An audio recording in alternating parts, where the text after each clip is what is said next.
আজ ৫ বছর পর আমার স্বামী দেশে ফিরেছে।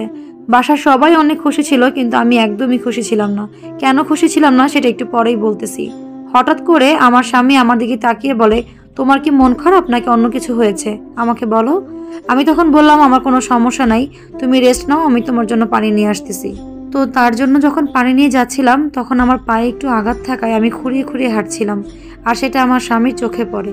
আমার স্বামী আমাকে সাথে সাথে ডেকে বলে, কি ব্যাপার, কি হয়েছে পায়ে? আমি বললাম, তেমন কিছু না, একটু ব্যথা পেয়েছিলাম।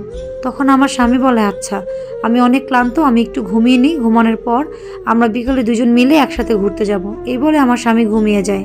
সে ঠিক ৩-৪ ঘন্টা পর ঘুম থেকে উঠে আমাকে বলে যে, তুমি সুন্দর একটা নীল শাড়ি পরো, আমরা একসাথে ঘুরতে বের হব, সাথে সুন্দর সুন্দর গহনাও পরবা।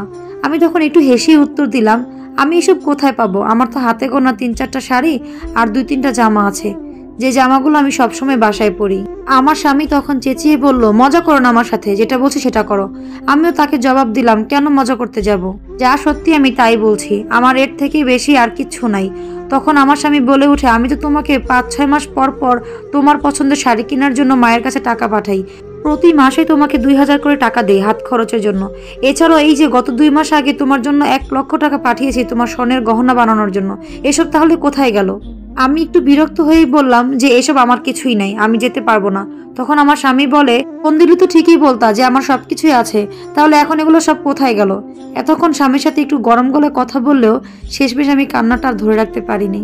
তখন আমি আমার স্বামীকে বললাম, তোমার মা এসব আমাকে কিছুই দেয়নি, পাশের রুমে তোমার মা আছে, চাইলে তুমি তোমার মাকে এনে জিজ্ঞেস করতে পারো আমার সামনে। এই কথা শোনার পর আমার স্বামী তার মাকে ডাক দিল। মুহূর্তেই আমার শাশুড়ি আমাদের রুমে এসে হাজির হলো। এসে আমার শাশুড়ি জোর গলায় বলা শুরু করলো, কি হয়েছে বাবা, তুই না ঘুমাইছিলি? বউ কি তোর সাথে কোনো ঝামেলা করতেছে? আমাকে বল। আমার স্বামী আবার তার মাকেই উল্টা জিজ্ঞাসা করলো, আমার বউয়ের শাড়ি কই, ওর স্বর্ণের জিনিস কই, ওকে যে এত এত জিনিস দিলাম সেগুলো কোথায় গিয়েছে? ওর কোনো জামা কাপড় নেই কেন? আজকে আমি এত বছর পর বাড়িতে এসেছি, তারপরও দেখি ওর গায়ে নোংরা একটা কাপড়। মুহূর্তেই আমার শাশুড়ি চুপ হয়ে গেল, তার মুখ থেকে আর কোনো কথাই বের হচ্ছে না। তখন আমার স্বামী বলে, কি হলো মা, উত্তর দাও। তখন আমি এক প্রকার বলেই উঠলাম, তোমার মা আর কি উত্তর দিবে, আমি সব বলছি, তুমি একটু শোনো। তুমি বিদেশে যাওয়ার পর তোমার মা আর তোমার বোন আমাকে অনেক কষ্ট দিয়েছে, যা বলার মতো না। কাজে যদি কখন একটু ভুল করতাম, সাথে সাথে তোমার মা আমার গায়ে হাত তুলতো। ওই যে তোমার বোনকে দেখতে পারছো না, ও আমার থেকে অনেক ছোট, তারপরও কিভাবে সাহস হয় ও আমার গায়ে হাত তোলার। আর বাকি রইল গহনার জামা কাপড়ের কথা।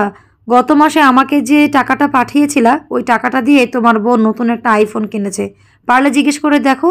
আর এই যে প্রতিটা ঈদ আসতো, ঈদের সময় বাসা বাড়িতে যে মহিলারা কাপড় নিয়ে আসতো না, ২০০ থেকে ৪০০ টাকা দাম, সেখান থেকে আমাকে কিনে দিত। এত এত টাকা পেয়ে তারা বলতো, ইস, আমার ভাই ইনকাম করতেছে, আমার ছেলে ইনকাম করতেছে, ঘরে বসে বসে খাওয়াবো আর এত কিছু দিব, পারলে তারা দুইজন সামনে আছে, তাদের কাছ থেকে একটু শুনে নাও।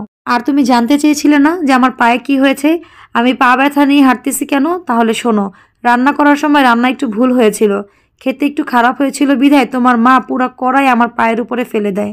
আর তুমি জানতে চেয়েছিলে না কেন তোমার সাথে আমি কথা বলি না? আসলে তোমার মা আর তোমার বোন আমাকে কথাই বলতে দিত না।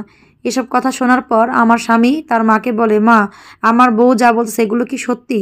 তিনি কোনো উত্তর দিতে পারে না, কারণ তার কাছে কোনো উত্তর ছিল না। তখন আমার স্বামী তাদেরকে বলে, তোমরা আমার অবর্তমানে আমার বউয়ের সাথে কেন এত খারাপ আচরণ করলে? তাকে কাজের মেয়ের মতো করে রেখেছো কেন? তখন আমার শাশুড়ি বলে, বাবা, আমাদের ভুল হয়েছে, ক্ষমা করে দে।